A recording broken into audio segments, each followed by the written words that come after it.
Aye, kam nagaa eenyu maqaan hanqe? Maqaan kiyya Mangaalaa naan jedhama. Mangaalaa. Ayyee Mangaalaa akka argaa jirrutti faayinaaliidhaaf dabartanii jirtan. Tiima lama eenyu fa'i? Baha Biiftuu fi Singitan. Singitan maqaa bareedaa qabdan. Gaheen kan kimaa inni gahee kan keelatti. An gaheen kiyya manaajera garee Singitanii fi so hanga ammaatti wanni numooneen amala taphaa kabajaa waan hundaan moone so ammas warri wajjin taphachuu deemulleen ijoolleen wal beenu waan ta'e kabajaan akka moonu hin beekne. So faayinaaliidhaaf dabartanii faayinaalirra jirtan yookiin immoo xumura taphaa yookiin waancarra jirtan jechuudha.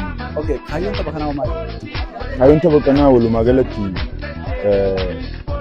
kuwaasii jechuun futboolii jechuun jaalala. Kan futboolii taphatu immoo qeerroo.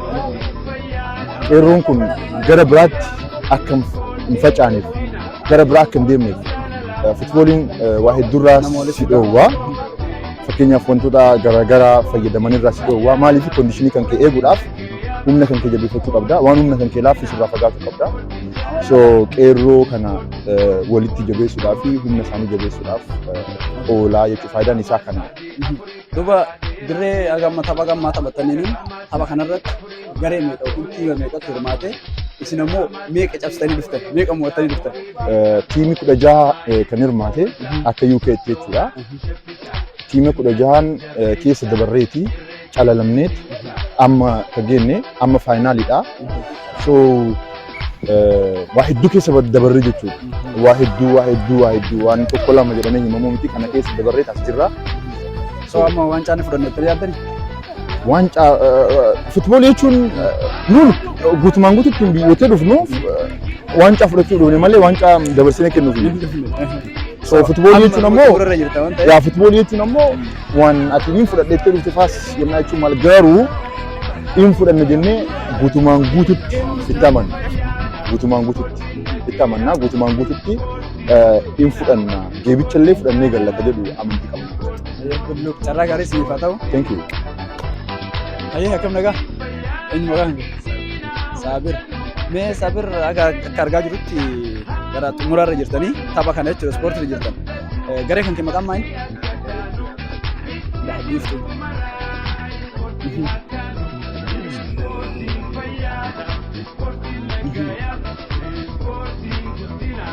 Carraa gaarii isiniif hawwa.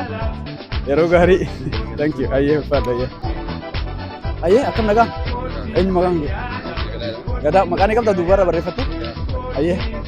Ayyee maqaan isaallee baay'ee bareeda Gadaa jedhama. Ayyee garee keessa. Amma tapha amma deemaa jirtaniini maalirra jirtan amma gammaatti? Amma tapha garee yookaan guruppii keessaa baanee jirra. Guruppii A ture. Achirratti tapha baanee ture. Amma garee waqtanii dabruu bira kilaba Newcastle bu'anii bira ture. Amma xumurarra jirtan. Garee meeqa dhiyaate guutumatti tapha kanaaf? Garee 16 dhiyaate. Garee 16 keessaa garee 4 taphe. Afran kun geebaaf taphatanii. Hundinuuyyuu amma tapha xumurarra jiranii gareen hafe keessan ammoo keessaa ka afran hafe keessaa garee tokko jechuudha. Amma garee keenya leensiin yoo kamuu ta'e geebaaf tarreechaa isa. Waancaan fudhannettanii yaaddani? Baay'ee fudhanna malee. Abdii qabdanii jechuu akka Abdii fudhatan. qabna especially ijoolleen keenya baay'ee yaangidha. Ciccimoodha. Deebii jajjara keessaa naaf nama kun muraasa jechuudha. Kanaaf hamilee guddaa qabanii ammallee fiiganii karaa kana fayyadamadha yaada. Ayyee carraa gaarii isiniif haa ta'u wanni jettu yoo jiraate. Carraa gaarii wanni jedhu wanni kun Oromoodha. Wanni Oromooti. Akkanumatti waggaadhaan Oromoo wal argee har'a Oromoo dhibbaatamaan lakkaa'amu as keessa jira. Namoonni kunniin hundinuu dhimma biraatti miti dhimma Oromummaati. Oromummaatti walitti fidha as keessa Habashaan hin jiru maal hin jiru. Dhimma akkana kanatti Oromoon deddeebi'ee wal arguun waggaa miti osoo hojii ajaa'ibaa nu ta'e jedha. Oromoon gabataa Oromooti. Oromoon marti dhufee jechuu qaba. Warri kanarratti hin hirmaatin illee magaalota garaagaraa irra jiranii carraa dhufanii taphachuu hin qaban balballi banaa waan fakkaate nama maraafiyyuu. Ayyee Gadaa galatami carraa gaarii siif hawwa ayyee. Ayyee akkam nagaa? Nagaa akkam jirta? Eenyu maqaan kee? Maqaan kiyya Faranjuu jedhama. Faranjuu. Maqaa obboleessa kiyyaati. Garee kan kee? Gareen kiyya Oromoo Liis Yuunaayitid. Maqaa obboleessa kiyyaa naan jette? Maqaa obboleessa kiyyaati Faranjuu. Ati maaf maqaa kan hin baafatu? Abdurri jedhama waan jaaladhuuf. Waan baay'ee waan gaariidha baay'ee nama barsiisu. Ayyee faranji sin jedhama Anfaas Abdurii sin jedhama. Maqama sirri jiru yoo namamte tokkuma. Okay, ayyee. Eenyu garee kan kee maqaan? Leeds United Oro jedhama. Leeds United. Oromoo. Akkamiin mee waa'ee Leeds United maal nutti himta taphni keessan maalirra jira? Eessa jirtan amma? Sa'aatii kanatti kan nuti argamnu meedaa Booltonii irratti tapha bareedaa taphachaa jirra tireeningii goonee jaalala Oromummaatiin walitti dhufnee tiimii 16 akkasitti dhufnee akka bareeda nu keessumsiisaa jirtan isinillee galatooma isin jecha.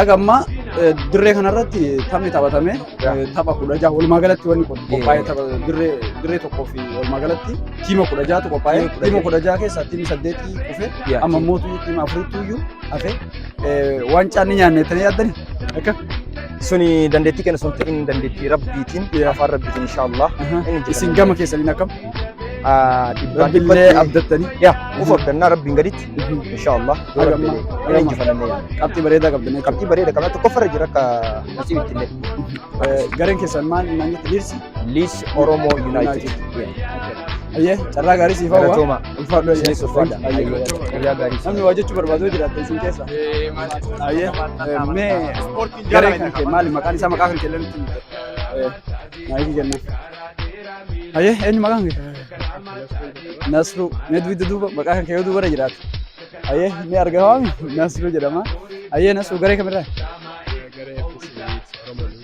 Oromoo Leeds ayyee akkami gareen kan kee deemee dhufee amma faayinaalii yookiin immoo tapha xumuraarra jirtanii garee afurtu dabree garee afran kana keessa waancaa ni fudhannettanii yaaddan?